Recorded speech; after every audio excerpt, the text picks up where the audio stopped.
Bersama-sama membaca firman Tuhan yang terambil dari kitab Keluaran pasal 13 ayat 20 sampai 22 saja. Keluaran pasal 13 ayat 20 sampai 22. Saya akan baca ayat 20, jemaat menjawab ayat 21 dan 22 kita baca bersama-sama. Demikianlah mereka berangkat dari Sukot dan berkemah di Etam di tepi padang gurun. Ayat 21.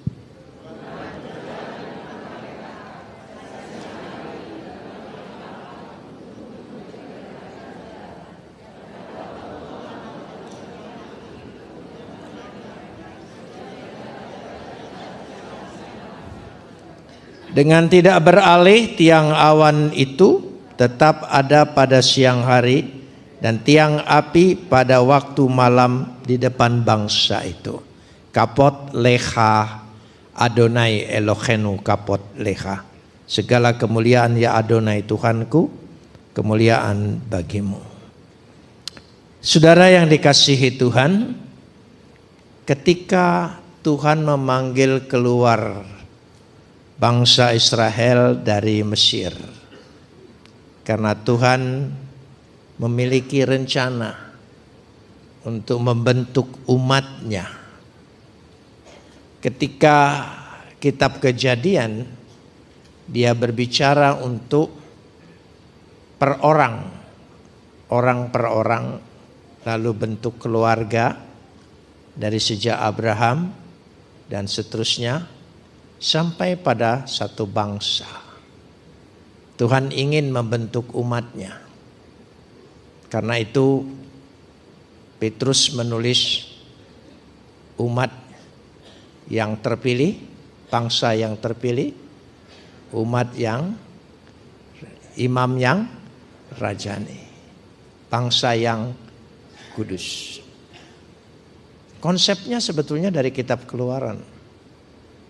Karena itu kenapa setelah kitab Keluaran ada kitab Imamat, lalu Bilangan dan Ulangan. Karena rencana Tuhan itu sempurna. Begitulah juga kepada manusia. Ketika Tuhan memanggil bangsa itu, Tuhan punya rencana. Dikatakan kalau saudara nanti di rumah buka-buka kitab Keluaran, saudara melihat di sana bahwa Tuhan melihat orang Israel itu dan Tuhan memperhatikan. Itu dalam Keluaran pasal 2 ayat 25. Tuhan melihat dan Tuhan memperhatikan. Lalu baru Tuhan panggil Musa. Artinya begini, setiap orang yang dipanggil terlebih dahulu ada objek apa yang harus dibuat dan dilayani. Jadi ketika hamba Tuhan, pengerja, pengurus, jemaat, engkau dipanggil, Tuhan punya rencana. Jangan tanya tugasku apa. Ya, di gereja itu tidak boleh ada pengangguran. Semua harus terlibat. Ada tempat yang Tuhan sudah sediakan. Itu penting sekali. Ketika bangsa Israel itu pada zaman Yusuf, ya, Yakub diundang ke Mesir karena ada Yusuf anaknya yang menjadi penguasa di Mesir. Jadi bentuknya keluarga yang istimewa. Mereka tinggal di Mesir. Tetapi dalam kitab Keluaran muncul semacam satu perubahan. Pergantian penguasa. Dikatakan yang tidak mengenal Yusuf. Perlu diingat di dunia ini, perubahan itu selalu terjadi. Tidak ada yang diam, statis. Selalu ada perubahan. Perubahan situasi, perubahan penguasa, keadaan, semua bisa berubah. Di Indonesia pun begitu. Di mana saja di dunia ini. Dan saudara lihat mereka begitu nyaman dan tenang, tiba-tiba situasinya berubah. Seperti yang terjadi di Israel sekarang ini. Dan itu bisa terjadi juga dalam hidup kita. Hidup ini selalu ada perubahan. Dan kenapa demikian? Begini, ketika manusia itu dipanggil keluar, makanya disebut kitab Keluaran, dari kehidupan yang lama, dari perbudakan, dari dosa, dia dipanggil keluar. Sudah dimerdekakan, banyak orang Kristen salah mengerti. Setelah dia dibebaskan, dia berpikir dia bebas menjadi tuan atas dirinya. Ketika kita dibebaskan ya dari perbudakan dosa itu, Tuhan memang tahu dan kita diberikan kebebasan untuk memilih. Kebebasan untuk memilih kita ingin kita yang menjadi tuan atas diri kita. Padahal Tuhan inginkan kebebasannya itu yang dia berikan ya, untuk memilih. Biarlah Tuhan menjadi tuan atas hidupku. Karena itu banyak orang Kristen gagal. Ketika bertobat, dia bebas karena anugerah, kasih karunia. Dia bebas. Lalu saudara tahu, iblis tahu tidak ada tuan atas dirinya. Dan dikatakan oleh Alkitab akan datang yang lebih besar lagi berkuasa atasnya. Karena itu banyak orang Kristen ketika sudah bertobat begitu lama jatuh lagi dalam kehidupan yang lama. Karena Tuhan tidak menjadi tuan atas dirinya. Nah, karenanya itulah yang terjadi. Tapi Tuhan itu baik, meskipun kita gagal, meskipun kita katakanlah menghadapi masalah, persoalan, pergumulan, tapi kreatifnya Tuhan di tengah-tengah kesulitan, kepedihan, kesusahan hidup kita, rencana Tuhan itu indah, besar sekali. Mungkin bisa ditayangkan di sini, yaitu Keluaran pasal 1 ayat 12. Keluaran pasal 1 ayat yang ke-12 bisa dilihat ya. Mungkin saya tidak bisa melihat terlalu jauh, tapi sama-sama kita lihat. Mari kita baca bersama. 1, 2, 3. Tetapi makin ditindas, makin bertambah banyak dan berkembang mereka, sehingga orang merasa takut. Pelan-pelan bacanya. Coba 1, 2, 3. Tetapi makin ditindas, stop dulu. Itu kan ada koma. Makin ditindas, apa? Makin bertambah banyak dan berkembang mereka. Jadi jangan takut dihimpit, ditindas. Ya, jangan takut dihambat, dia merambat. Amin. Ya, itu rahasia Tuhan. Jadi jangan saudara pikir kegagalan hidupmu itu sia-sia. Tidak. Kegagalan hidupmu itu tabungan bagimu. Amin. Amin. Tabungan. Tidak ada yang gagal. Dia mampu mengubah itu semuanya. Karena itu diingatkan di sini. Mari kita lihat. Kita lihat dulu ayat yang ke-21 tadi. Ayat 21. Ya, ayat 21. Kita melihat ya. Tuhan apa? Berjalan di depan mereka. Itu dulu. Tuhan berjalan di depan mereka. We Adonai kolech livnehem. Livnehem. Artinya Tuhan dari sejak semula punya rencana. Saudara tidak lahir begitu saja. Ketika Tuhan izinkan engkau hidup dan jadi manusia, Tuhan itu punya rencana. Rencananya besar. Tapi sayangnya, rencana kita sering mencampuri rencana Tuhan. Di situ repotnya. Tapi tidak apa-apa, Tuhan izinkan itu. Karena Tuhan tidak pernah menyesal memberikan kebebasan memilih bagi manusia. Hak pilih. Tetapi supaya manusia juga kembali dengan sebuah kesadaran yang jelas. Nanti pulang saudara bisa baca Efesus pasal 2 ayat yang ke-12, pasal 2 ayat yang ke-10. Saudara bisa melihat di sana bahwa Tuhan menciptakan kita punya rencana yang besar.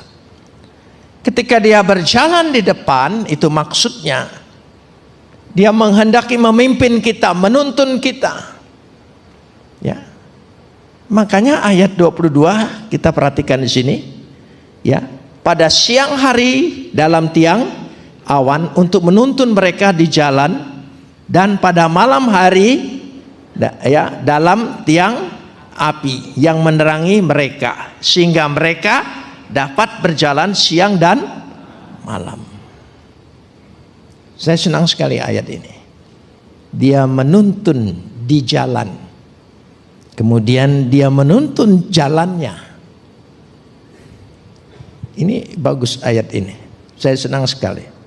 Dia menuntun di jalan. Lan khotam hadereh. Dia menuntun di jalan. Supaya kita itu on the track. Berada di jalan. Ya. Dia berarti dia ada jalan. Karena itu Dia berkata, akulah jalan, kebenaran dan hidup. Dan ketika kita jalan, Dia tetap menuntun dan menerangi kita. Bisa mengerti maksudnya? Dia menuntun, ini jalan yang terbaik bagimu. Ketika kita menjalani, Dia menuntun terus. Siang dan malam. Apa maksudnya? Tidak bergantung dengan situasi apapun. Mau terang, mau gelap, mau apa saja, tidak peduli. Kuasa Tuhan tidak pernah berubah. Dia menuntun kita. Karena itu ketidakbergantungannya itu jelas sekali. Ditegaskan pada ayat 23, tidak beralih. Ya, lo yamish. Dia tidak beralih. Perlindungan Tuhan tidak akan beranjak, beralih, pindah. Sebab janji Tuhan itu kekal. Sebab dikatakan di situ, tidak bergantung. Sehingga dalam situasi, kondisi apapun, Tuhan tidak pernah berubah.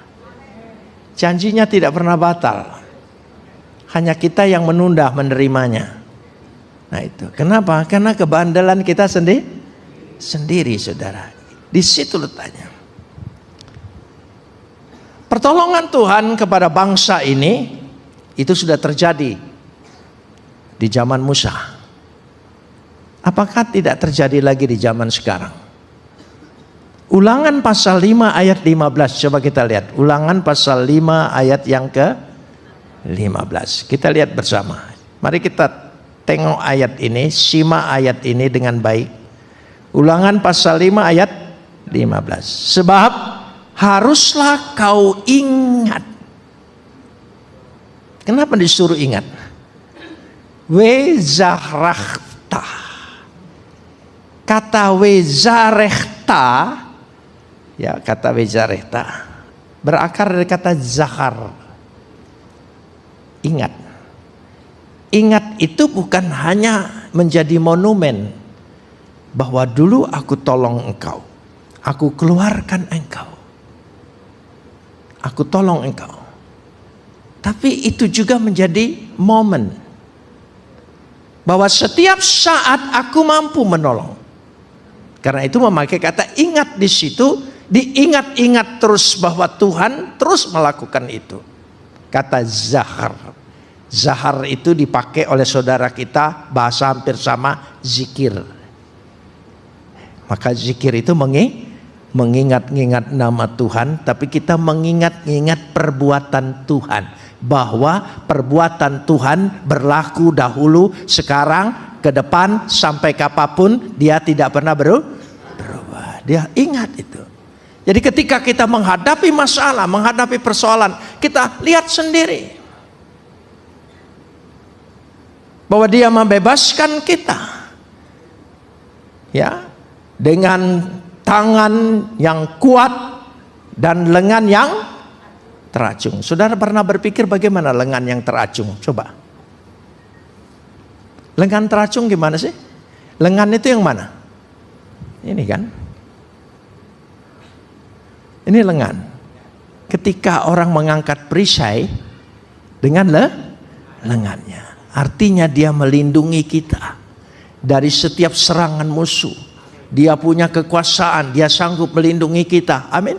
Karena kasihnya begitu besar. Saya kasih contoh begini. Kalau berbicara Tuhan itu kasih, hampir semua keyakinan, kepercayaan, percaya. Tuhan itu kasih, maha pengasih, maha penyayang. Tuhan itu welas asih. Semua bicara kasih. Tapi baru konsep, baru wacana, baru ide. Baru hanya tertulis di kitab suci. Tapi kita, Tuhan kasih, dia mati buat saya dan saudara. Ada perbuatan. Kasih itu bukan ucapan saja. Kasih itu harus dinyatakan dengan perbuatan. Kalau tanpa perbuatan itu bukan kasih. Karena begitu besar kasih Tuhan. Kenapa pakai kata begitu besar? Apa tidak cukup sangat besar? Kata begitu untuk menunjukkan bahwa tidak bisa dibatasi oleh apapun. Karena itu seperti sesuatu ingin diungkapkan tapi terbatas bahasa. Begitu besar. Bukan sangat besar, begitu besar. Artinya tidak terduga, tidak terukur. Berapa tinggi, berapa dalam, berapa lebar, tidak terukur. Begitu besar kasih Tuhan akan isi dunia ini. Dia bertindak tidak? Bertindak. Maka dia mengaruniakan anaknya yang tunggal. Perbuatannya. Itu sebabnya saya pindah. Saya percaya Yesus. Dia menebus saya dengan perbuatan, bukan dengan perkataan. Bukan dengan wahyu, bukan dengan kitab suci saja, dengan perbuatan, dengan karya. Dia mau mati di kayu salib. Artinya, penebusan kita itu bukti. Janjinya termeteraikan. Amin. Termeteraikan. Lalu, kalau kasih Tuhan begitu besar, kita mengasihi Tuhan?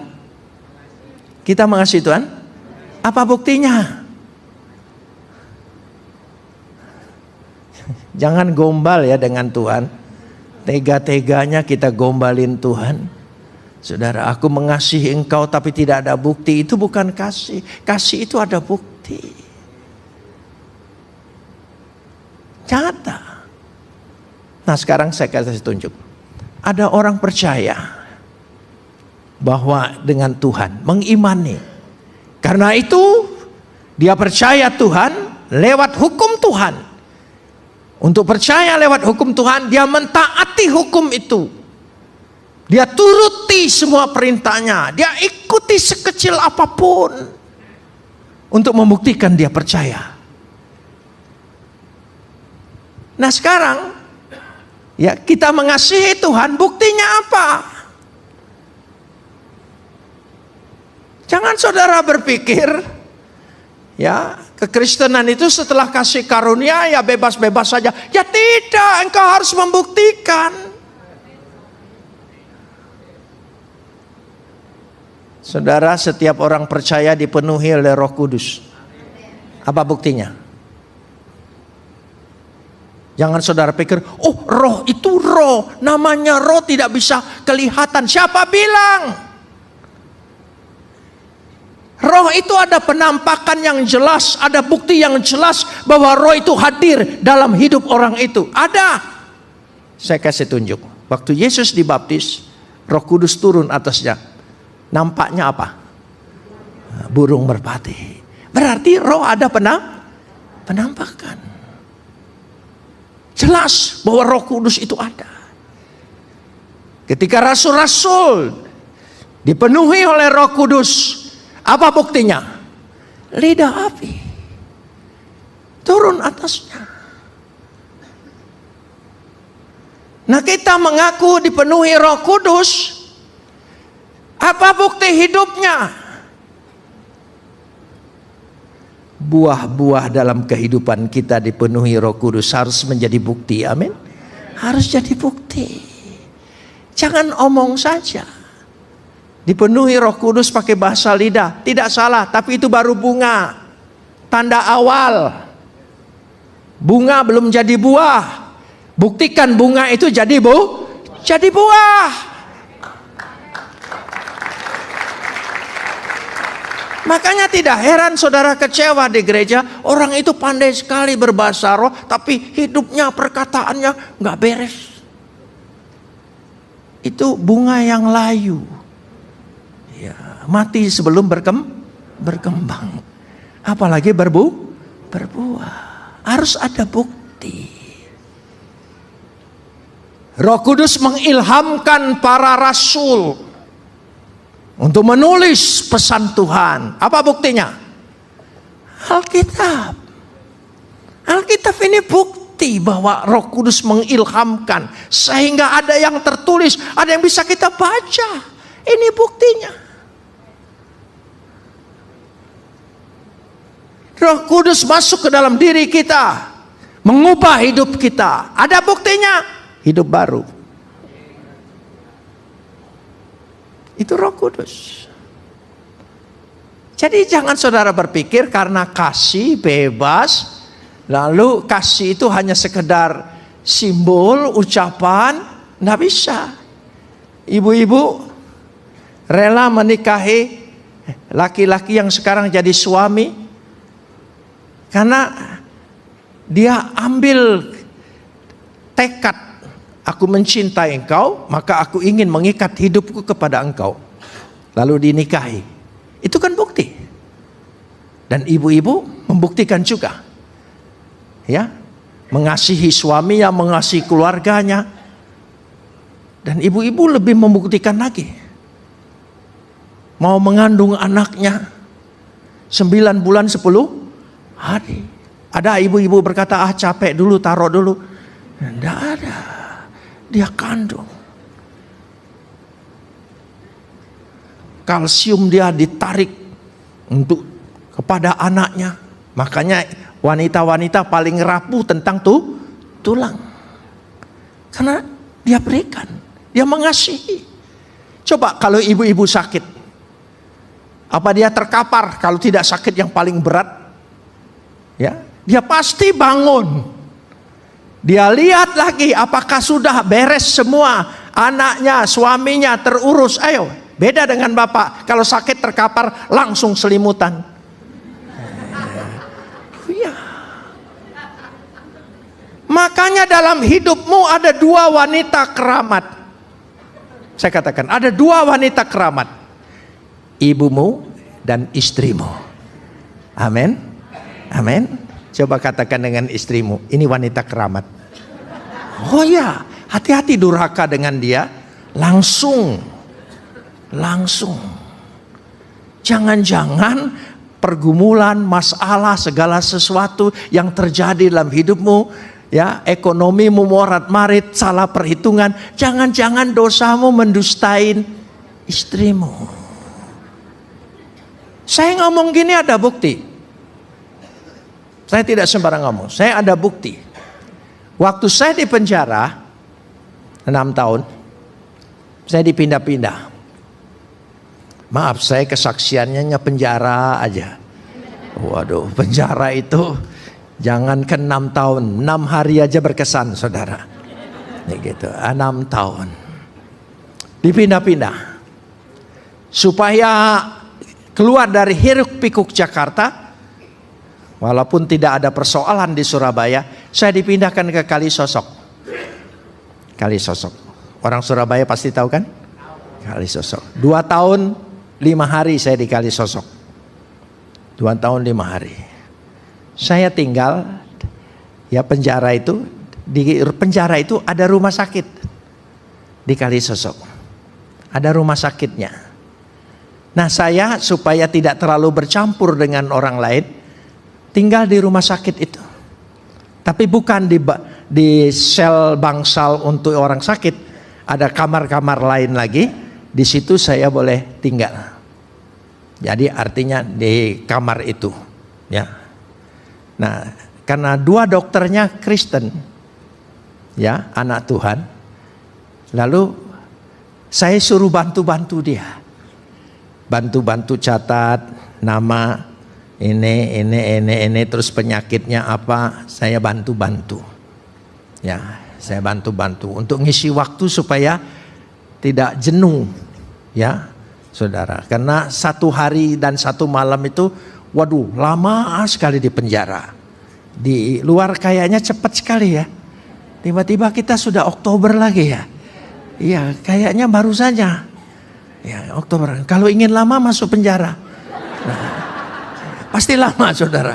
Lama menanti hari-hari itu. Di tembok itu saya selalu 1, 2, 3, 4, 5, 1, 2. Hitungan panjang sekali. Gak bebas-bebas.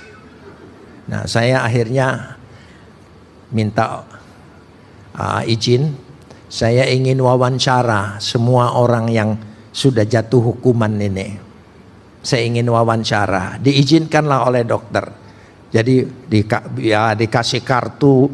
Jadi nama, siapa nama orang itu sendiri. Jadi tiap hari saya wawancara napi-napi itu. Dari yang berat dulu sampai yang ringan. Perkara apa. Lalu saya tanya, kenapa ketangkep? Ya gitu. Orang penjara itu kalau ditanya, kamu perkara apa? Tidak pernah bilang dia pencuri. Enggak, 362, 363, KUHP yang disebut, saudara. Lu iya, saya pernah ditanya, kamu perkara apa? Pempres 11. Nah, apa itu? Ya, itu saya bilang hukuman mati. Nah, sudah. Jadi saya tanya. Lalu setelah wawancara saya tanya, kenapa sampai ketangkap? Kenapa sampai itu? Selalu bilang, saya merasa durhaka dengan ibu saya. Saya merasa durhaka dengan istri saya. Rata-rata penyesalannya semuanya kembali kepada ibu dan istri. Karena itu saya berkesimpulan 2 wanita ini keramat betul. Keramat betul. Loh iya. Jangan cari masalah. Jangan-jangan kenapa ekonomiku, masalahnya ini dan itu. Beresin dulu hubungan suami istri. Atau kepada ibumu. Percayalah. Malam hari ini engkau bereskan, besok pasti engkau mendapat berkat Tuhan luar biasa. Amin. Enggak usah muluk-muluk, bukti. Kita belajar muluk-muluk ini, akhir zaman ini itu. Akhir zaman yang enggak datang-datang. Loh, iya kan? Gitu. Kita sudah siap-siap. Kalau saya yang penting siap. Pokoknya kapan saja Yesus datang. Gak perlu saya hitung-hitung. Gak perlu. Saya paling menghitung lewat jam. Lewat jam. Jam itu ada angka 1 sampai angka 12. Salah satu angka itu pasti dia datang. Ya entah siang entah malam. Sudahlah, enggak usah hitung sekian ribu. Ngapain ngitung-ngitung capek-capek. Ya, lebih baik kita percaya. Dia datang, kita pasti diangkat. Amin. Dia datang, kita pasti diangkat. Ya sudah. Nanti diangkatnya berapa? 3,5 tahun, 7 tahun. Nggak usah mikir gitu. Gitu. Kalau di penjara baru boleh mikir. Ya.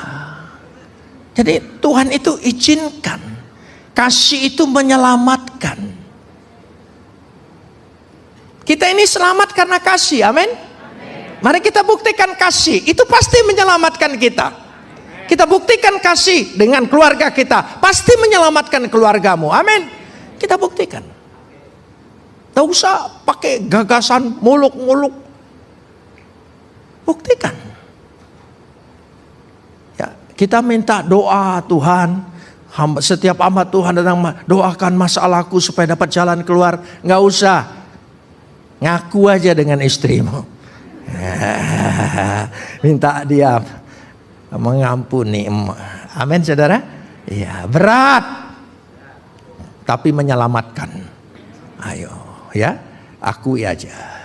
Amin. Siapa tahu masih ada gundik-gundik, simpenan. Siapa tahu tapi di sini nggak ada. Nggak ada. Nah, saya percaya jemaat GSJS hebat-hebat. Gitu. Yang saya omongin ini Jakarta. Gitu. Nanti di Jakarta baru ngomongin Surabaya. Gitu. Ya. Itu. Kita bikin nyanyian tentang kasih, hebat, dahsyat penyanyinya, luar biasa. Buktikan. Amin. Kalau tidak ada bukti jangan nikah. Jangan nikah. Ada yang belum nikah? Ya. Ya. Berbahagialah jomblo agak lama, karena engkau tidak salah pilih daripada terjerumus, ya, ya. Karena hati-hati, banyak modalnya seperti pegawai pom bensin, selalu dari nol pak. Nah, jadi kalau ada orang, ayo kita dari nol, itu pasti pegawai pom bensin, saudara. Harus ada bukti. Mencintai segala sesuatu. Coba, kalau orang saling mengasihi, saling jatuh cinta, ketika dia berjanji soal waktu, tepat tidak? Malahan sebelum orang itu datang, kekasihnya datang, dia sudah datang. Tidak akan dia biarkan kekasihnya nunggu lama baru datang. Gak akan. Itu tidak usah nikahi orang yang begitu. Ya saudara, itu sudah tidak beres dari awal. Ya jangan paksakan diri kalau sudah tidak beres dari awal, saudara. Karena dia berarti tidak mengasihi sungguh-sungguh. Sekarang saya kasih contoh. Jadi kalau orang ibadah datang terlambat, teganya kau biarkan Tuhan nunggumu. Oh, bertobat kau. Ya, bertobat, jangan main-main. Iya, buktikan kasihnya. Kita selalu bilang begini. Nah, sekarang masuk lagi. Ini berbicara tentang bagaimana Tuhan mengubah bangsa ini. Ya, Tuhan itu memelihara terus, tetapi Dia ingin lihat umatnya itu tunduk kembali kepada Dia. Luar biasa. Segala puji syukur, kemuliaan, hormat hanya bagi Tuhan. Amin. Itu doksologi. Amin. Segala puji, segala kemuliaan, segala kehormatan bagi Tuhan. Amin. Coba kita ucapkan bersama. Segala puji, segala kemuliaan, segala kehormatan hanya bagi Tuhan semata-mata. Amin. Ya. Seperti doa Bapa kami, lepaskan aku dari segala yang, ya, karena Engkaulah yang punya kerajaan dan kuasa dan kemuliaan sampai selama-lamanya. Amin. Nah, ketika engkau melayani Tuhan, enggak dipuji orang, ya, kalau engkau minta puji, berarti engkau bersaing dengan Tuhan. Nah, berani bersaing dengan Tuhan. Ya, tapi ketika engkau sudah capek-capek melayani, tapi tidak dihormati orang, malahan diomongin orang, diejek oleh orang, itu konfirmasi bahwa segala yang kau buat memang semata-mata buat Tuhan. Gak usah kecewa. Gak usah kecewa. Gak dihormati, gak dihargai, gak apa-apa. Kan sudah janji, segala puji, segala hormat dan kemuliaan hanya bagi Tuhan. Ya sudah. Nggak usah ngasih orang pakai masukkan, dipoto dulu masukin ke sosmed. Itu katanya kasih, itu bukan kasih, itu pamer. Saudara, jangan begitu, stop yang seperti itu. Itu dosa loh. Nama dosanya namanya jarpendos. Jarpendos, jari-jari penuh dosa. Ya hati-hati. Kembali lagi tadi. Saya ingin kita konkret malam ini. Ya, kita konkret. Jadi kita akui. Saya berdoa kalau bapak-bapak mau mengaku dengan istrinya, saya doakan supaya Tuhan lembutkan hatinya. Biarlah dia ngamuk sebentar. Itu reaksi. Reaksi orang dihianati. Itu biasalah. Tapi kalau engkau berdosa dengan ibumu, datang sujud di hadapan dia, minta ampun kepada dia. Amin. Berkati. Apalagi dengan mertua. Amin. Oh, mertua tuh ibumu juga. Enak aja kau ambil anak laki-lakinya lalu kau tinggalkan dia. Gak bisa itu, saudara. Yang kedua, jangan dustai istrimu. Jangan bohongin istrimu. Kenapa? Percuma. Karena wanita itu belajar dusta lebih duluan dari Adam. Dan tidak tanggung-tanggung. Dia belajar langsung dari bapak pembohong. Jangan bohongin istrimu. Dia pengalamannya langsung Lucifer loh. Gitu. Jadi ketika suami mau bohongin, laki-laki mau bohongin, dia iya, itu pura-pura, dia udah tahu itu. Dia udah tahu. Dia hanya pura-pura aja untuk menjaga harmonis rumah tangganya. Iya. Ya, dia tahu itu. Biar kita sembunyi-sembunyi, mau WA siapa, itu arah jari kita, tahu dia.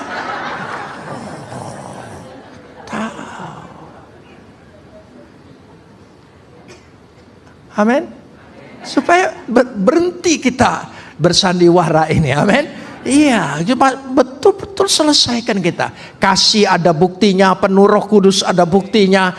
Nanti pertolongan Tuhan itu mudah.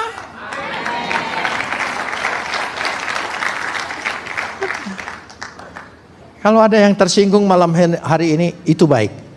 Artinya Roh Kudus bekerja dengan dia, saudara. Dan orang itu pilihan Tuhan. Marahlah dengan saya, tapi bertobatlah dengan suami, dengan istrimu dan ibumu. Tidak apa-apa marah dengan saya, saudara. Saya pernah khotbah di Bandar Baru, ya, di Medan, di sekolah Alkitab. Ternyata sekolah Alkitab itu berdekatan dengan lokasi-lokasi pelacuran. Waktu KKR di sana ada ibu-ibu marah dengan saya. Bapak pendeta, enak sekali kau bilang begitu. Kau suruh bertobat, apa kau mau mengawinin wanita-wanita ini?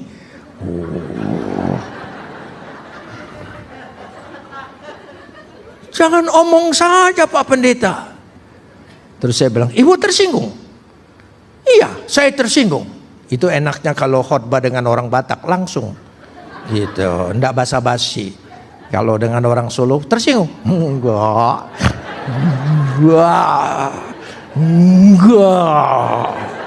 Enggaknya itu enggak. Itu kalau orang Batak, oh tersinggung. Puji Tuhan, Bu. Kenapa? Berarti hati ibu masih peka terhadap Roh Kudus sehingga tersinggung. Oh begitu Pak? Iya. Kalau begitu Pak Pendeta, singgung teruslah. Jadi kalau malam hari ini ada yang tersinggung, Roh Kudus berkarya dan bekerja dalam dirimu. Kalau engkau tidak tersinggung, Roh Kudus sudah tinggalkan engkau. Jadi kalau cari firman Tuhan itu yang menyinggung. Jangan tersinggung pindah sana tersinggung lagi pindah lagi. Percuma pindah kemana aja. Saudara, cari yang tidak tersinggung. Jangan ke gereja. Nonton stand up komedi, baru engkau tidak tersinggung, saudara. Jadi semuanya firman Tuhan itu. Karena Roh Kudus itu berkarya, bekerja, menginsafkan.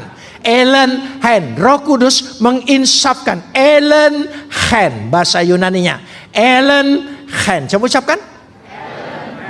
Ada yang nama Ellen? Itu pasti insaf betul dia, saudara. Manusia yang paling sadar, ya, paling sadar itu. Ya, jadi kita itu ke kita. Kalau dengar firman Tuhan itu buat kita. Jangan sampai begini, pendeta ini hebat sekali khotbah. Kenapa? Ternyata datang juga dia, biar dia kapok dia. Dengar ini Pak Pendeta. Wah, saya lihat tadi di pintu masuk dia datang, rasain dia. Ya gitu. Ya, dia pulang tidak dapat apa-apa. Karena dia hanya buat orang lain. Firman Tuhan buat diri kita, buat saya. Ya, kita tunjukkan buktinya kasih kita. Amin. Kalau kasih Tuhan begitu besar kepada kita, kasihnya melimpah. Kasihilah Tuhan segenap hatimu, dengan segenap jiwamu, dan dengan segenap akal budimu. Mana yang lebih besar? 1 Korintus 13 ayat 13, yang lebih besar adalah kasih. Kalau itu tidak menjadi tema pokok bagi hidup kita, bagi gereja, apa kekristenan itu? Kalau hukum, kalah kita. Kalah. Kita masih tidur, orang sudah beribadah. Iya, saudara ya. Coba dia semiskin apapun demi mentaati perintah Tuhannya, semiskin apapun dia nabung. Dia nabung. Seumur hidup nabung. Dia habiskan tabungannya hanya untuk pergi ziarah supaya dia melaksanakan hukum agamanya. Hebat enggak? Nah, kalau orang mengasihi Tuhan kalah dengan seperti itu, hati-hati. Enggak boleh kalah. Dia harus lebih lagi. Dia buktikan. Kita harus lebih, tunjukkannya itu lebih. Hukum Taurat 10% perpuluhan. Hukum Taurat. Orang yang mengasihi Tuhan tidak boleh hanya segitu, harus lebih dari itu. Amin. Ya, tidak usah diukur-ukur lagi. Haruslah lebih. Agak diam saya ngomong begini. Karena ini menyangkut ilmu kantong, saudara ya. Ya, saya tidak apa-apa. Saya berani karena di gereja orang. Ya, kalau di gereja sendiri saya juga tidak berani. Karena dikira minta perpuluhan lagi. Duit lagi. Sudah di luar duit. Tadi tukang parkir minta duit. Sampai masuk gereja duit lagi. Jadi rata-rata kita semua ini mata duit. Nah, kita berubah sekarang. Caranya aku mengasihi Tuhan. Ya, kasih itu bukan kebaikan kita, bukan keikhlasan kita. Aku ikhlas, bukan. Kasih itu sebuah pengorbanan. Tolong ingat, kasih itu sebuah pengorbanan. Nah, karena itu ibu-ibu mengasihi suaminya. Kasih itu apa? Sebuah pengorbanan. Jadi kalau malam hari ini dia ngaku, sabar ya, ampuni dia, karena kasih itu pengorbanan. Kalau malam ini ada yang berani ngaku di rumahnya seperti itu, kebangunan rohani terjadi di GSJS. Dahsyat saudara. Surabaya dimenangkan. Amin. Oh iya. Ini penting supaya kita bisa melihatnya bersama-sama.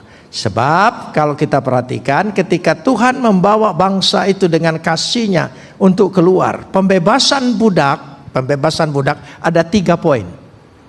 Budak itu terikat selamanya. Budak terikat dengan satu tuan dan dia tidak akan melepaskannya. Budak bisa bebas dengan 3 poin. 1, dibayar lunas.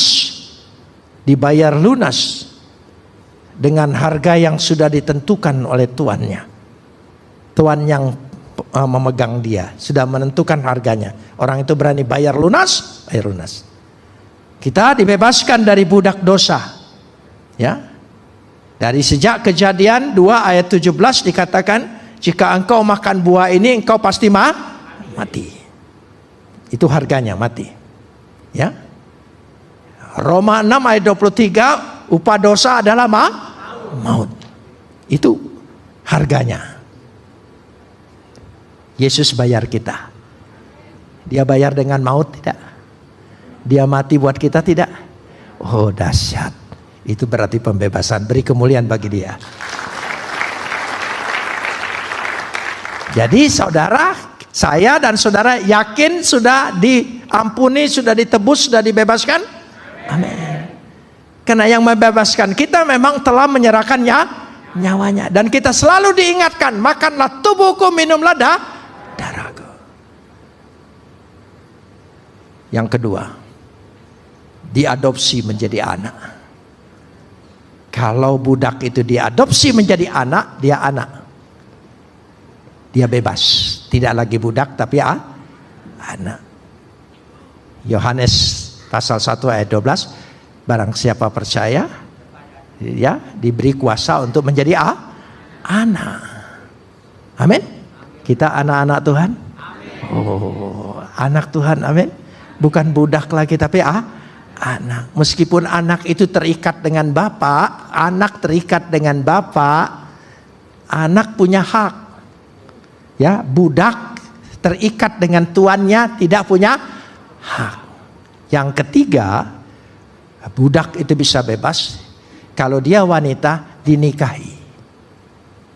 Dinikahi dia bebas karena dia menjadi istri. Kita semua ini adalah mempelai Tuhan. Amin. Ya, karena Tuhan sudah menikah dengan kita melalui gereja ini. Berarti 3 tanda kebebasan seorang budak sudah terjadi di dalam hidup kita.